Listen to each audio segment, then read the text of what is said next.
If you work for a B2B brand, I wonder if you conduct an internal study of the biggest challenges your company encounters with content marketing. Now, sure, content marketing is used quite widely, but is it effective? And more importantly, does it allow a business to grow predictably? Our guest conducts an annual survey around B2B brands and their content amplification and shares the results. I wonder if you'd find them surprising. We'll be exploring that in just a moment. Hello and welcome to the Predictable B2B Success podcast brought to you by SproutWith.com. I'm Vinay Koshy and our guest today is James Tennant.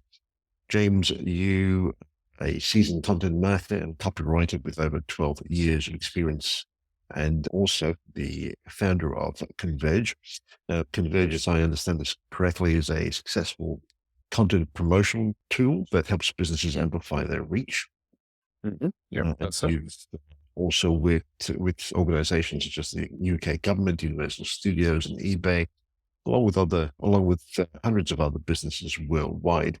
You've also served as the judge at the Content Marketing Awards, and of course, are the author of the annual B2B Content Amplification Report, which offers valuable statistics and insights into the content marketing industry, which we'll dive into in just a bit. But I'm curious, James, was there a particular event or incident that triggered this journey of building Converge to what it is today?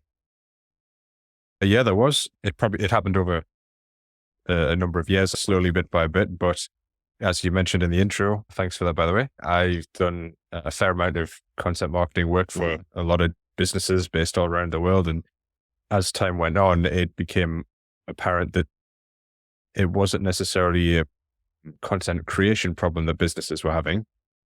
Most businesses are pretty good at creating content. Whether or not the content's great is another question for another podcast, probably. But in terms of volume of content, businesses don't have too much of an issue doing that these days. The issue came in how many people were actually viewing and engaging with that content once it was live on their blog or published to their YouTube channels or hosted on a podcast platform. How do we get people to actually see and engage in the work that we've probably spent a lot of time, a lot of effort, and in some cases, a lot of money creating? And over time, it became obvious that there was more and more businesses that had that problem. Businesses that were either working with me and coming back to me after the content had been published and created and telling me that we don't have time to get this out. How do we make sure people are seeing this? And also just anecdotally, what I was seeing on social media, complaints that I saw people having, questions that we were being asked. It became obvious that there was an issue between or within businesses, whether they're single owner, managed businesses or content marketers within teams, that there was just a lack of content promotion going on. And therefore, most content wasn't doing the thing it was supposed to be doing and having the impact that business wanted it to have, which is where the idea for Converge came along as a supplemental tool for businesses, or in some cases, a complete replacement for them to help them with their content promotion. And yeah, that's why Converge came about, because it seemed to me that there was a need for businesses and content marketers to have somewhere that they could put the content they're creating and ensure that it's getting promoted consistently and effectively. Mm-hmm. And with your journey to date, what would you say would be your personal area of strength? I would say that over the years, I've gotten pretty good at understanding what it takes to get a piece of content promoted properly. And that's probably where my strength lies as a content marketer, and overall strategy as well. So seeing the big picture, looking at what a business has done, what they are hoping to do with their content, and trying to guide them on a path towards producing better content and content that actually has more of an impact on their business and the bottom line of that company as well. So getting a better return on investment on that business. But a big part of that is the promotion aspect of it, is making sure that whatever gets created actually gets seen. Certainly. Before we dive into that, though, I'm curious, with the strategy side of things, what would you say is something that businesses don't know but should? It's not necessarily that they don't know this. They probably do know this. I just find that there's a lack of it happening, is they're not doing enough research on their audience in the early stages of putting together a strategy. If you're not doing that, if you don't deeply understand the audience you're trying to reach, then the content you're producing probably misses the mark in terms of is it of value to them. And then when it does come to promotion, you probably don't know where to start because you haven't done the research to find out where it is your audience are hanging out and the formats and types of content that they want from you. So without doing, as I say, really deep, thorough research on your audience, and there are some really good tools to do that. I'll just name drop a couple. Audience with an S and Spark Toro are two tools that I've used in the past, and I know that are very popular amongst our members. If you're not doing the really deep, thorough research in the beginning, then your content efforts probably won't hit the mark further down the line. The research is the foundation of a content strategy. So we want to make those foundations as strong as possible. Absolutely. So speaking of foundations, if content promotion is an issue, I'd love to dive into that. But just for clarity's sake, perhaps it would be worth distinguishing between a few terms that I often find get used interchangeably, which is content marketing, of course, and then content distribution and content amplification. You mentioned the syndication as well. Do you really distinguish between each of those, or is it fine to just use them interchangeably? So I found that they are used interchangeably quite a lot. There are differences between them. The differences are, in some cases, are bigger than others. But I'll say just a piece of advice. If you're talking about any one of those things, it's pretty obvious what that person is talking about. They're talking about getting their content from where it is in front of other people. Content promotion for me is the broad term that the others fit into. So content promotion is about getting your content in front of more of the right audience so that they see and engage with you. Content amplification for me is interchangeable with promotion, but some people will see it as the paid aspects of content promotion specifically. Content syndication is taking your content and putting it on third-party platforms for them to help promote it. Content distribution is taking the content that you've created and distributing it across multiple channels. So that might be a bit of syndication.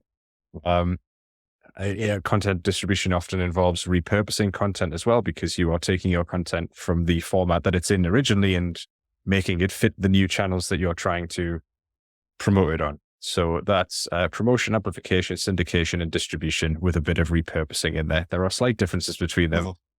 But if you're talking about them, you'd have to be a pretty picky person to really hammer someone for getting those ever so slightly wrong. We all know what we're talking about. Okay. So with this annual survey that you run, what would be the biggest takeaway from your perspective? Yeah, the biggest one for me is every year we've done this, we've been told by the vast majority of people that take it that they are not promoting their content enough. And the biggest reason for that is that there's a lack of time. So they don't have time at the end of the day, end of the week, end of the month, whatever it is, to do their content promotion, which is obviously a problem because if you're not doing that, then the chances of the content being seen in the first place are much, much smaller. And what I've found is it's not necessarily a lack of time. And by the way, those that say they are promoting their content enough, it's 30% of the people that are saying they think it's enough because they don't have any more time to do it. So even the ones that are saying yes, also have a time issue involved in that.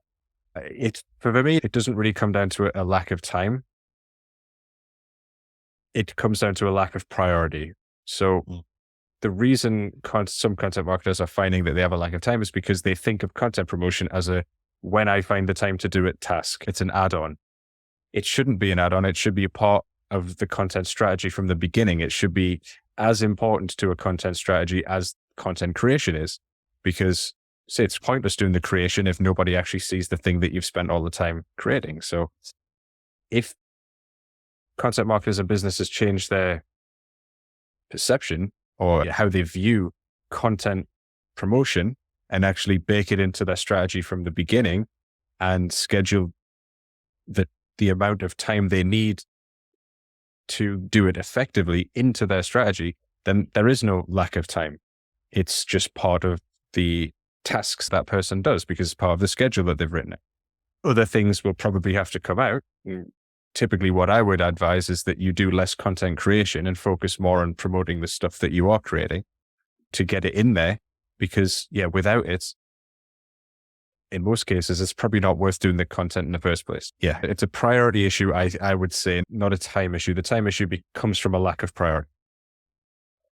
It doesn't surprise you. And I ask this question because as far back as I can remember, and I remember looking at the surveys from the Content Marketing Institute. This idea of distributing content or content amplification has always been an issue. If I'm not mistaken, it's always been a bit of a time issue. There are other factors as well. So given the passage of time and the evolution of technology, does it surprise you that this is still an issue? It does, because the content marketers know it is. It's not like this is an issue and people haven't figured it out yet. They tell us every year, we don't do it enough. And it's because of a lack of time. And you think, okay, if you have to do it and it's because you don't have any time left in the day, which is fair enough, because a large majority of cases, marketers and content marketers are really being asked to do the amount of work that it would probably take two people to do in a lot of businesses. So I get that there's no time, but if you know that's a problem and you need to do it for your content to have more of the impact you want it to, then you just have to put it into your strategy. You can't continue the way things are and just expect content promotion to be done. And as you say, there are now lots of tools that can help you be more efficient with your time. So you don't necessarily need to block out hours and hours every week to do this. There are tools, and see, Converge is one of them, but I have to stress, we definitely see Converge as a supplemental tool, not as a replacement. Even though some of our members do use Converge to do all of their content promotion, we really do stress with them that they should be using it to boost, to be alongside the content promotion that they're doing, because they need to be doing it themselves, as well as we're using platforms like Converge or you can use social media scheduling tools as well to help speed up the process of sharing it on social channels. Yeah, it is a bit of a surprise that it's still an issue, especially, as I say, because people taking our survey know it's an issue. With this idea of a lack of priority, would you say that there isn't enough of a conversation or an understanding around the idea of a return on investment on their content marketing? Is that the primary cause of this lack of priority, or is it something else? It could be, certainly could be. I think sometimes, especially for marketers and content marketers working in a larger business, so answering to stakeholders, the issue is maybe a lack of communication, a disconnect between what they're doing and what the stakeholders want from them or expect from them, which is probably where a little bit of that lack of time comes in. They have this insane schedule of things that need to be done. So lots of creation. Maybe they've got to do their newsletter. Maybe they've got to do all the social media for their company, internal messaging as well for the stakeholders. I know there are a lot of tasks that marketers are expected to do. And maybe it's because stakeholders aren't aware themselves of the power and the necessity of content promotion, that they just want to fill their marketers' time with other tasks. So they never get the chance to come around to content promotion. So I guess the fix for that would be to convince your stakeholders and have a conversation with them that they need to be doing less creation or maybe less of other tasks that aren't really doing anything for the business, but are just expected to be done, and do more promotion. Communication is probably the solve there. Sit down with your stakeholders and tell them why you need to be doing more promotion. Tell them why that's as important a task as anything else that you're doing when it comes to content marketing. With the return on investment, is there more that needs to be done in terms of tracking the specific piece of content that are being published? The statistics, if I understand this correctly, are pretty scary, that 90% of content kind of goes into the abyss, so to speak, over time, and doesn't get to see very much by way of daylight beyond perhaps a couple of weeks or so. If that is the case, then from a company's perspective, I can understand this idea of wanting to educate their customers, but if it isn't working for you, then there probably needs to be a much better content governance policy or circumstances built around this whole content marketing thing. Yes, for sure. I would say there's probably a few areas where those results would need improvement. In the early stage, have they done enough research? Are they sure that what they're writing is actually of value to their audience? That would be step one.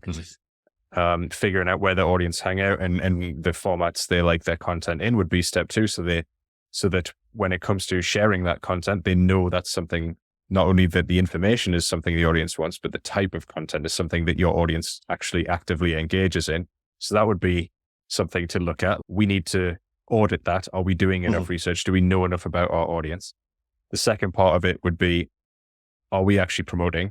And I would say in the vast majority of cases of businesses that don't see any engagement on their content or any views on their content, they're probably not promoting it. Organic reach is diminishing all the time, whether that be via search engines or social media. You have to get active with the promotion of your content, whether that's free promotion via social media or an email newsletter that you've built up, or paid. You have to, if you're going to spend the time and effort putting together content, you have to make sure your audience is seeing it. And then you'll know if it's actually the stuff your audience wants. If you can't make decisions on whether or not your content is working or not, if nobody's seeing it, it's only by showing it to someone and then seeing their reaction to it. And in this context, lots of people, that you'll actually know if it's working for you. And the final thing there would be, sit down with your stakeholders, figure out what your goals are. I lost count of the number of times I've spoken to someone who works in the marketing or content, who does the marketing or content marketing for a business, and their goals are completely different to the sales team and the stakeholders' goals, because no one's ever sat down and tried to create goals that everyone's happy with. And that means that company can be, pulling in the same direction.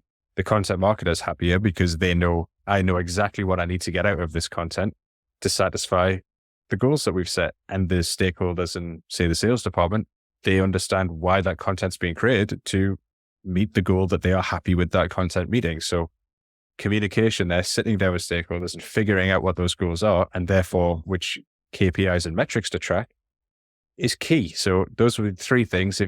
Make sure you're ticking the box in all three of those areas, and then you'll be in a much better position. But I do want to caveat all of that, especially the last point, with the thought that 100% accurate attribution of any marketing activity is almost impossible, especially in B2B and especially in content. So it's an example I've used in before. It's very rarely person views content, clicks link, person goes to report download, enters email, person is in email, you email that person, and then they become a customer. That's completely trackable from start to finish. You know exactly where that person started and how they became a potential customer. That's not usually the way it works. It's usually person has no idea who you are, sees a piece of content because you're promoting it. They read it. They think it's good. It's valuable to them. They make a mental note of it. They go away and do their job. Maybe it's 2 months later, they are on LinkedIn scrolling through and, they notice something from you.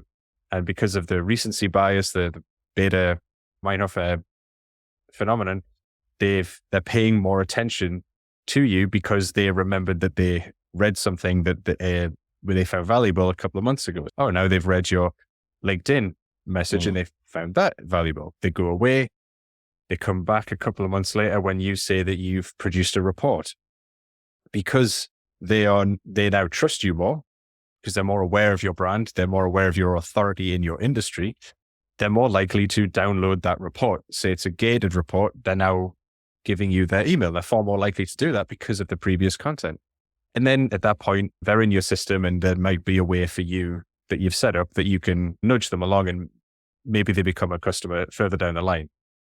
But I would say if they did become a customer down that line, there's no way you could track them becoming a customer all the way back to that first piece of content that you promoted that they saw, because too much time happened in between. There was too many touch points, too much back and forth.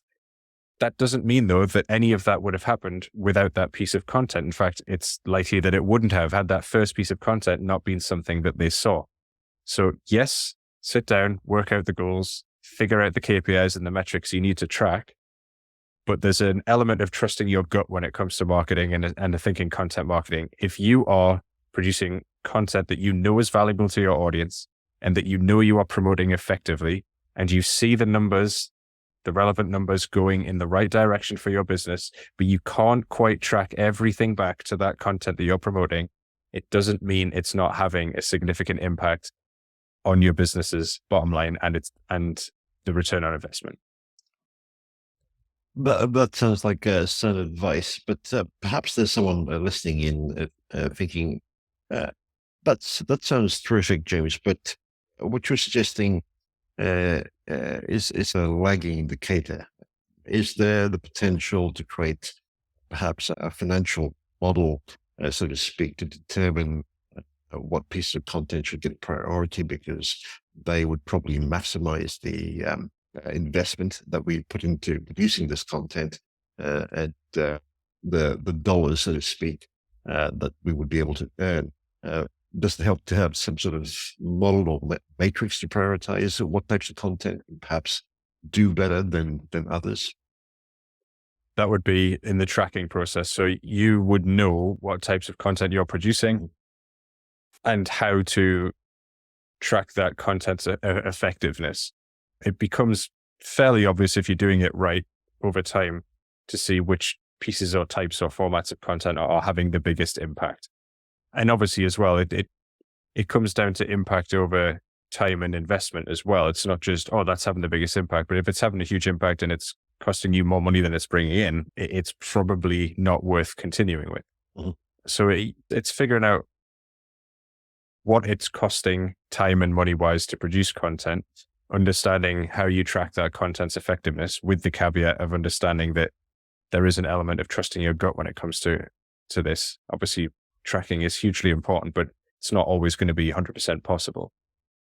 And then seeing by way of views, engagement across not only your site and say analytics, but across social media as well, to understand what content is having the biggest impact, and then being fairly ruthless about it.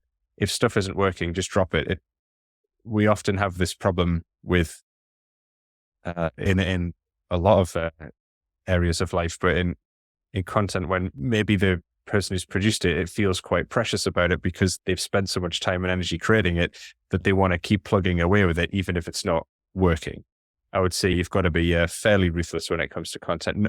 As we've already discussed, there is a lack of time when it comes that most content marketers are having a problem with. If you're spending a lot of time producing content that isn't working, just kill it, move on and try something else. And eventually through tracking and feedback, you'll find out what types of content work best for your business, whether that's for whatever stage of the funnel it needs to work for. Is it an awareness type piece of content? Is it lead gen? You'll figure that out. It's only by doing that you can figure that out. Mm-hmm. And with this idea of having time constraints, would it be fair to say that one of the perhaps unsaid challenges is that of developing and nurturing a customer-centric mindset? Depending on the type of content you're producing, yes, or arguably in most cases, you could say yes.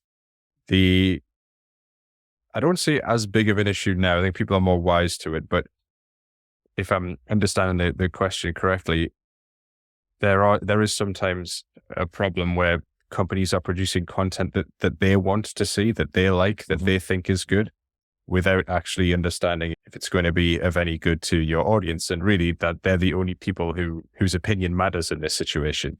It doesn't matter what your boss wants you to do. It doesn't matter what you want to do. The only thing that matters is the person who might potentially pay you for your services or product. What do they care about? What content do they want? And what format do they want it in? If you want to produce a report and your audience don't like reports, don't make the report. It doesn't matter if your competitors are doing it or if you really like making reports, that doesn't make a difference. You do the content, you create the content that your audience wants, and you serve it to them in the manner, in the way and the type and the time that they want it served in. Mm-hmm. Now, we did talk a little bit about budget and sitting down with the stakeholders and trying to avoid some of the friction. I believe those were other issues that came up in court that you author. Is there anything else that we can do to get over these hurdles around budget and getting stakeholder buy-in? I think when it comes to stakeholders, they've got a different mindset when it comes to the marketing activity. It's purely what impact does this make on the bottom line for the business? Is this going to increase sales? Are we going to make more money if we do this thing?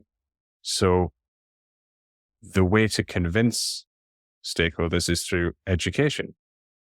As I mentioned before, sitting down and educating them on the benefit of doing content, in this case, content promotion, to make sure that the return on investment on content is higher. You can use other examples from other businesses. It's worthwhile going around and finding out where it's worked for other companies and showing them as examples. But the only way you're ever really going to be able to prove to them that it's the right thing to do is by doing it and showing the impact that it has.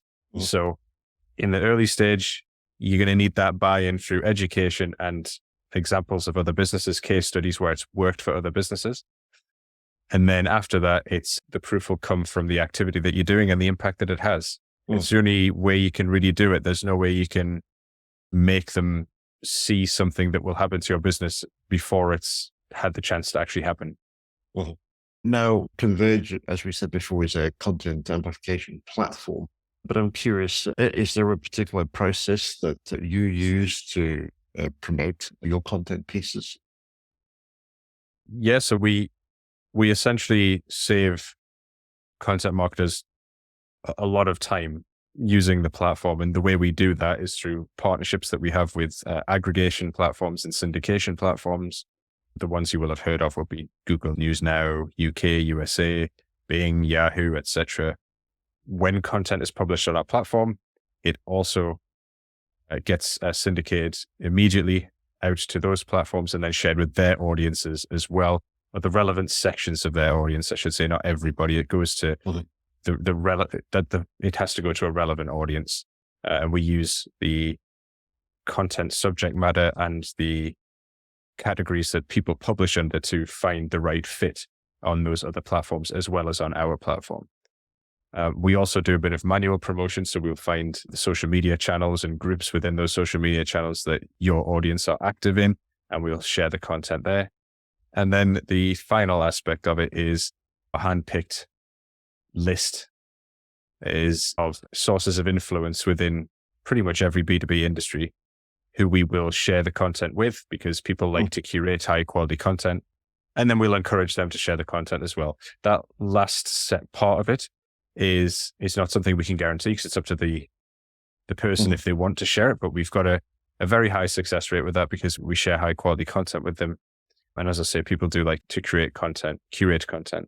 But the amount of time it's saved, we've asked our members for feedback on this, because it's very hard to put a number on this, because someone might be able to do content promotion faster than somebody else. Someone might be promoting less content or content that's easier to promote.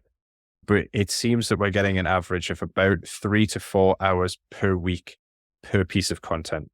So if someone has 5 pieces of content on Converge per week, we're saving them 15 to 20 hours of their time doing all of this content promotion for them on platforms that in some cases businesses just ordinarily wouldn't even be able to get on anyway.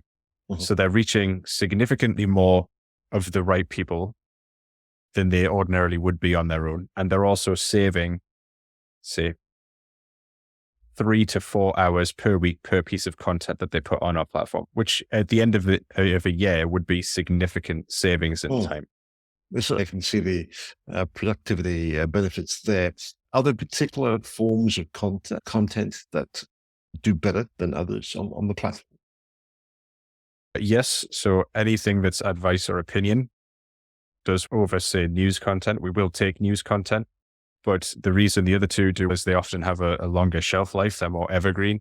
News is fairly time sensitive usually, and it can last, say, 2 weeks, maybe a month on the platform that we can promote it before it probably becomes out of date and people won't take it or share it anymore. Also, news is can often be a little bit more selfish in its subject matter. It's often, we did this, we did that. This is great for us. This is great. Yeah. So that doesn't have quite the same, I don't think audiences have the same level of interest in that stuff. But where advice and opinion, that can last for a long time. We've got some stuff on the site that's been promoted consistently for about 3 or 4 years now. Wow. So that means that piece of content every single week is generating more awareness for that company, more trust in their brand over 4 years. And that's just one piece of content that they put on there. So the numbers that content has generated in terms of views and engagement is massive because it's been on the platform. And people are more willing to read and engage with advice and opinion, because advice is, that's a solution to my problem. Opinion is, that's a different take on something I'm interested in. So that stuff, audiences are more interested in it. We can share it for longer. So it often just performs much better. And the sources of influence that we go to typically are more willing to share advice and opinion. Right. Okay.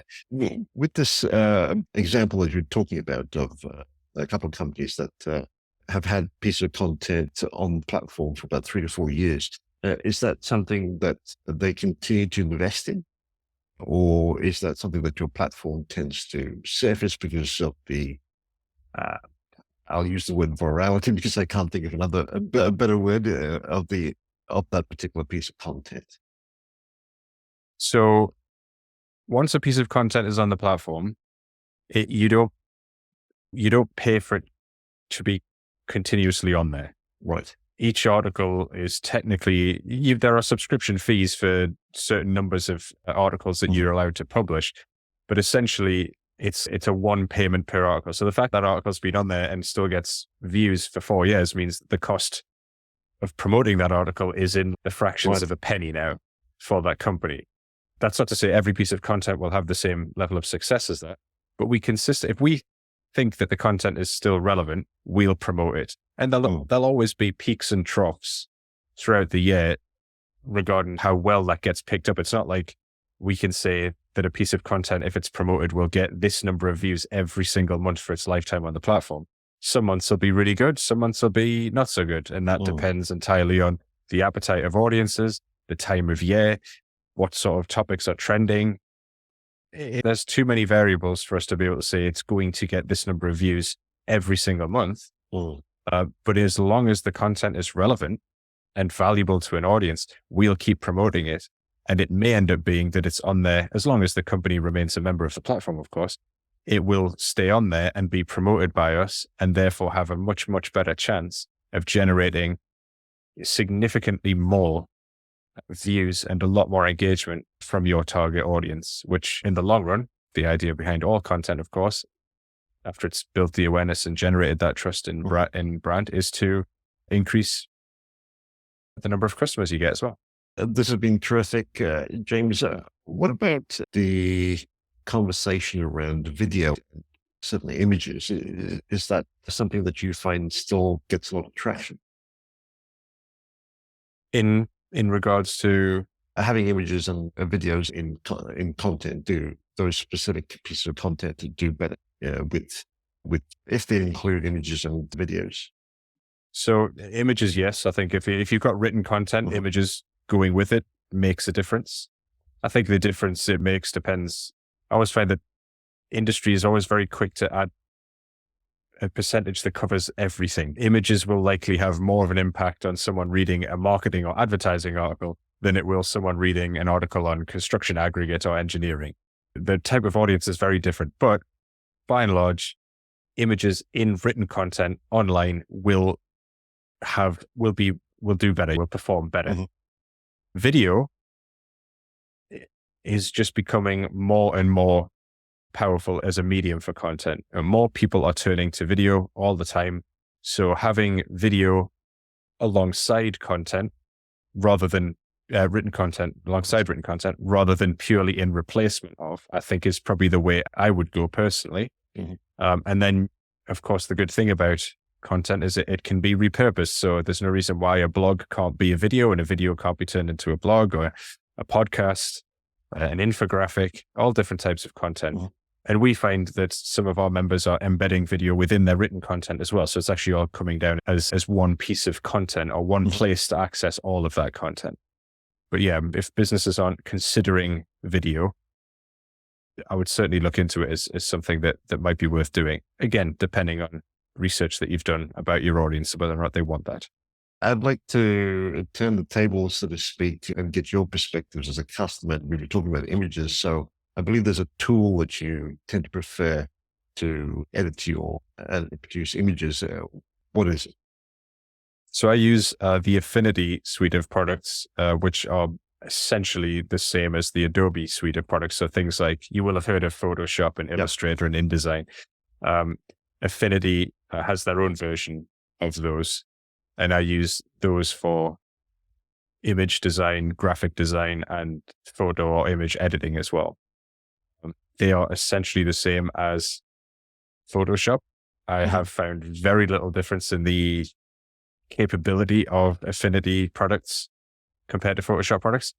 And the nice thing with the Affinity products is they are more affordable and one-time payment. So you have the product and you're not paying monthly to access the product as you are sometimes with Adobe. I know you can buy Photoshop full price, but it's actually, you could years ago. I'm not even sure if you can now. I've been using the Affinity that long, but I remember it being very expensive. So a bit of a barrier to very early stage businesses or people learning design and illustration or photography. Whereas the Affinity products, I found it just as good for a lot less. And obviously they're a smaller company as well. So they do some quite cool marketing and they're able to be more flexible than the likes of a giant like Adobe is. Not that I'm knocking the Adobe suite, by the way, it's very good. Thank you for that, because I'd never heard of the Affinity suite before you mentioned it. I'm curious, was it just price that drove you to look at alternatives to Photoshop, or was it something else? I think I was probably at the time on the lookout for something that was a little bit more affordable. We didn't really use the product enough to warrant the cost of the product.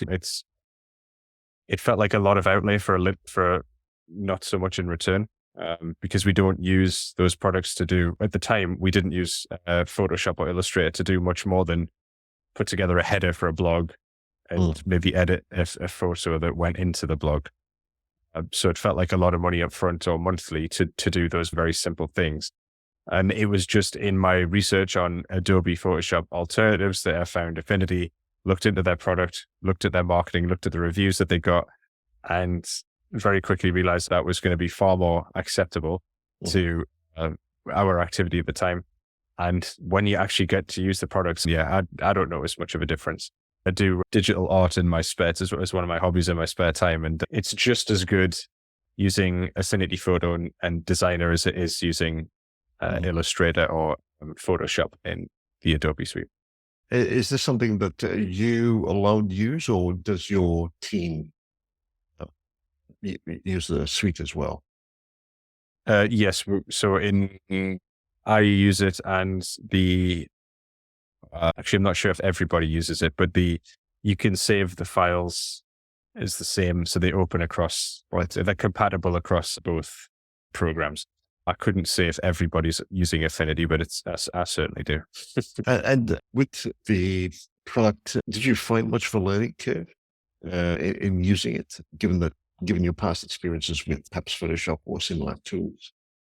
A small learning curve, but they've certainly designed Affinity to look and feel very much like Photoshop, because most of their customers will either be Adobe looking to move or people getting into it and having possibly learned how to use these programs at university or college on Adobe. And therefore it made sense for it to operate in a similar way to Adobe, to Photoshop and Illustrator. So there's a small learning curve, slight differences between the software, but not a major one. No, it was very easy to switch over. So you mentioned the marketing certainly got your attention. Now, what was it about their marketing that stood out to you?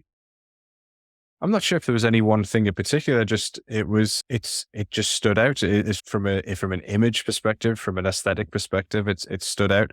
I liked the fact that they, at least in the early stages, heavily pushed the fact that they were a one-time fee, not a sort of a licensing on a monthly cost, and that it was actually one piece of marketing they did very well, which I liked, although we already had the product at the time, so we missed out on it, was during COVID, they pushed I think it was a 50% off all of their tools for COVID to help businesses that were possibly struggling with the costs at that time, and then maybe the drop off in customers.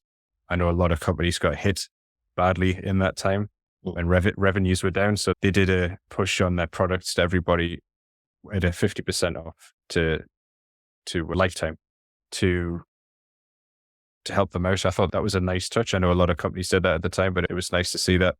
But yeah, prior to that, it was just the vibrancy of the brand, I guess, the way they positioned themselves as the underdog. Quite like that as well. Bit of a sucker for an underdog story. And then, yeah, it just came down to how they marketed the product in terms of the pricing as well. So pushing the fact that it was a one-time fee, a very affordable one-time fee for lifetime usage of the product, I thought was great. So, and you sound quite happy with it. Have no intention of switching over. No, will that be fair? Yes, it is. Yeah, that's completely fair. There'd be no reason to now. I thought at some point, because before I got the product, I thought this is affordable now. Maybe we'll get this now. And then when things get going, we can maybe upgrade to Photoshop because it's probably going to have loads more stuff that we need, and Designer because that's going to have loads more stuff that we need. But I'll be honest, as the business has increased, as we've had to use the products more and more, especially with building the reports and things, we've had no issues with that product not having the capability that we needed to have. So as of right now, I see no reason to move across to Adobe. And if there was one thing that, aside from price, that you would point out to potential customers of the Affinity Suite or those looking for an alternative to Photoshop, what would it be? That it's just as easy to use as the market leader. Mm-hmm. It's not any more difficult. The learning curve is tiny, and within 30 minutes, you'll be up and running on this new one completely. No problems. Brilliant. Just going back to the content amplification side of things, are there perhaps a couple of aspects around it that you find it doesn't get much airtime? If so, what would they be? Probably looking at, so one type of, I'll talk about one type of content that is not only useful for creating better content, but it actually helps with content promotion, is collaborative content. I think a lot of companies are sleeping on the opportunity that brings them or could bring them. And I think collaborative content works. I haven't found an industry or a company that it wouldn't work for. And obviously by collaborative content, working with other people or brands to create content where multiple people have contributed to it. Andy Crestodina talks about this a lot, and I've found myself producing collaborative content. That content often outperforms all the other types of content that I'm producing for a couple of reasons. One, usually the content is of a higher quality because there's lots of experts weighing in on the same topic and sharing different perspectives and different bits of advice that maybe others hadn't thought about. So it's more interesting and more valuable to the reader often if it's done right. And secondly, when it comes to promoting that content, you have several people who've contributed who are likely to help you promote that. So it's not just you promoting it, it's you plus all your contributors promoting it. And just from evidence from my own collaborative content, the report that we put out every year, we always have people contribute to that and share their thoughts and opinions on the results and include them within the report. And every year, those guys help us promote that report. So we're reaching almost immediately a very large relevant audience, exactly who we want to be reaching, because it's not just me or Converge that's promoting the content. It's all the guys that have contributed to the content as well. And that content every year does very well for us. Brilliant. And to wrap things up, James, if you were listening to this episode, what would you say would be your takeaway?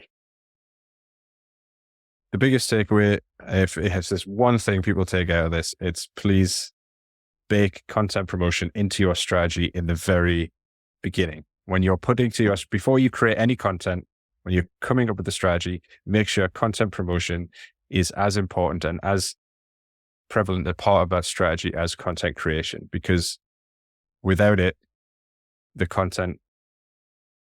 odds are against you. Let's put it that way. For content to do well without any promotion, the odds are very much against you. So it's only by putting it into your strategy that you're actually going to be able to properly prioritize and do it effectively. Excellent. And if listeners are curious and wanted to find out more or connect with you, where would you recommend they head to? Yeah, they can connect with me on LinkedIn. It's probably the best platform. Twitter, if you want to, @JamesConverge. And if they want to find out more about Converge's product, they can visit trial.converge.today, where they can try the product for 30 days completely free. Right. We'll include links to that in the show notes. James, this has been terrific. Thank you so much for doing this. Thank you so much for inviting me on. It's been great.